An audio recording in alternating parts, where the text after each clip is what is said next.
सबसे पहले बात करते हैं चुनाव आने से ठीक पहले ममता दीदी क्या मुसलमानों की हो गई हैं? ये यूं कहें कि मदरसों पर मेहरबान है ममता। न्यूज नेशन ने विधानसभा चुनाव से ठीक पहले दीदी के बजट के दस्तावेजों को खंगाला और इन कागजों से पता चला कि वोट हासिल करने से ठीक पहले बंगाल में शिक्षा के बजट में जो कटौती की गई है उसमें सबसे कम चोट अल्पसंख्यक विभाग यानी मदरसों पर पड़ी है। यानी स्कूल कॉलेज सबका बजट कम कर दिया, लेकिन मदरसों पर दीदी का चाबुक नहीं चला।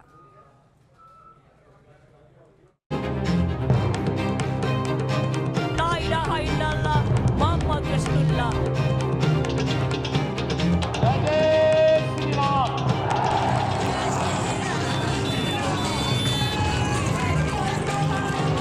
तुष्टीकरण की राजनीति करके आध्यात्मिक व्यवस्था के साथ सांस्कृतिक व्यवस्था के साथ खिलवाड़ करके अपने वोट बैंक के लिए नष्ट करना चाहते हैं। ईद पर मेहरबान, दुर्गा पूजा पर ऐतराज।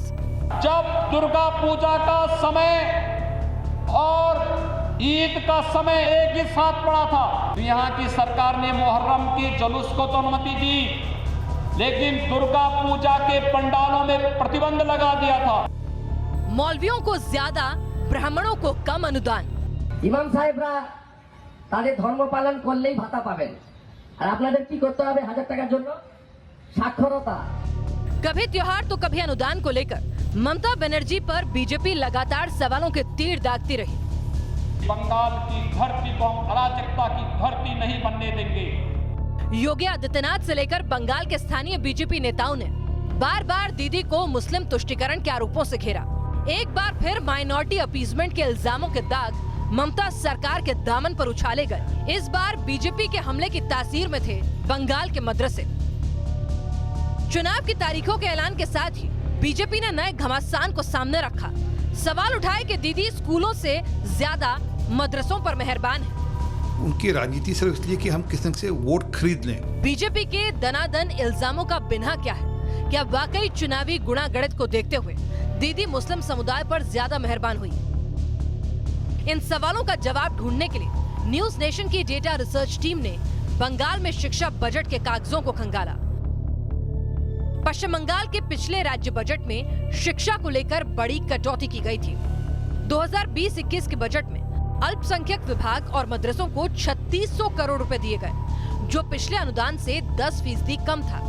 स्कूली शिक्षा को बजट में 8750 करोड़ रुपए मिले, जो पिछले अनुदान से 68% कम था, और उच्च शिक्षा को बजट में सिर्फ 700 करोड़ रुपए मिले, जो पिछली बार से 82% कम था। न्यूज नेशन के हाथ जो डेटा लगा वो चौंकाने वाला है।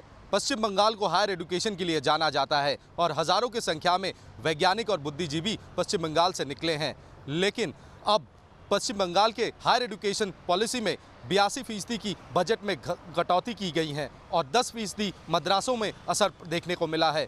लिहाजा ये सवाल ज़रूर उठता है कि क्या चुनावी साल को ध्यान में रखते हुए दीदी ने ऐसा पॉलिसी बनाया ताकि सबसे कम असर मदरसों पर पड़े। बार बार चुनावी साल और मदरसों को एक साथ जोड़ने के पीछे वजह है 2020-21 से पहले के बजट। 2018-19 के बजट में शिक्षा के तहत मदरसों को मिले अनुदान में 32% की बढ़ोतरी हुई थी। स्कूली शिक्षा के बजट में 156% का इजाफा हुआ था, जबकि हायर एजुकेशन के बजट में 517% का इजाफा था। इसी तरह 2019-20 के बजट में मदरसों को मिले पैसे में 8% का इजाफा था। स्कूल शिक्षा के लिए 11% बजट बढ़ाया गया। हायर एजुकेशन के लिए 11.36% का इजाफा किया गया। चुनावी साल से पहले हायर एजुकेशन पर पूरा ध्यान और चुनाव से पहले हुई कटौती में मदरसों को बचाना और हायर एजुकेशन के बजट को बलि चढ़ाना, तुष्टीकरण के आरोप तो लगने लाजमी हो जाते हैं। डेटा रिसर्च से जो कुछ सामने आया उसे हकीकत की जमीन पर तोलना भी जरूरी था। इसलिए न्यूज नेशन की टीम बंगाल की ग्राउंड रिपोर्ट तैयार करने निकली।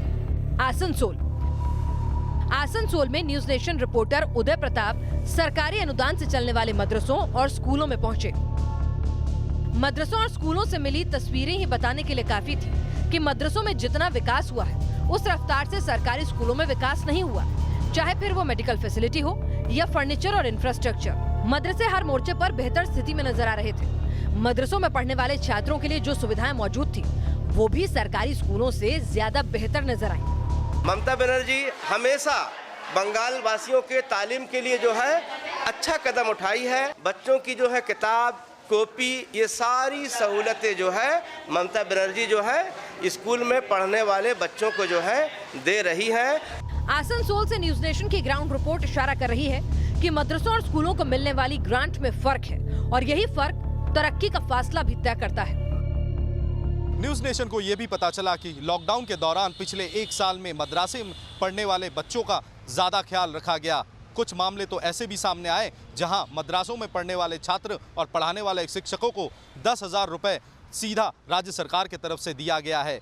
एक बात तो इससे साबित होता है कि पिछले 1 साल के दौरान में सरकारी स्कूलों से ज़्यादा मद्रासों को पैसा मिला। दीदी की सरकार में इस कथित भेदभाव या तुष्टीकरण को लेकर बीजेपी पहले भी सवाल उठाती रही है। जब न्यूज नेशन ने आंकड़ों के जरिए इस सच को खंगालने की कोशिश की तो एक बार फिर बीजेपी को बोलने का मौका मिल गया। देखिए, वो तो लगातार पिछले 10 साल से यही कर रही है ममता बनर्जी। उनके यहाँ तो वो एक वोट बैंक की राजनीति चलते हुए मुसलमानों को पैसा एलोकेट करती हैं। कभी किसी मंदिर के, कभी किसी पुजारी को कुछ नहीं मिला। बड़ा स्पष्ट दिखता है कि उनकी राजनीति सिर्फ इसलिए कि हम किस ढंग से वोट खरीद लें, भलाई के बारे में नहीं सोचती। कभी नहीं सोचते कि उनके रोजगार के बारे में सोचा जाए। परंतु हाँ, उनके मस्जिद में कैसे पैसा देते हैं, उनके इमाम को पैसा कैसे देते हैं। और ये देश में पहले ऐसे राज्य था जहाँ पर इमामों को सरकारी तनख्वाह मिलती थी। हम ये नहीं कह रहे कि सरकारी स्कूल और हायर एजुकेशन पर ममता सरकार ने खर्च नहीं किया। 2014-15 में स्कूली शिक्षा का बजट 115% बढ़ाया गया था। 2012-13 में हायर एजुकेशन का बजट पूरे 100% बढ़ाया गया। लेकिन चुनाव से इन पहले ऐसे क्या हुआ कि कटौती में सबसे ज्यादा ख्याल मदरसों का रखा गया। ये इत्तेफाक था या फिर वोट साधने के लिए तुष्टीकरण। Team news nation.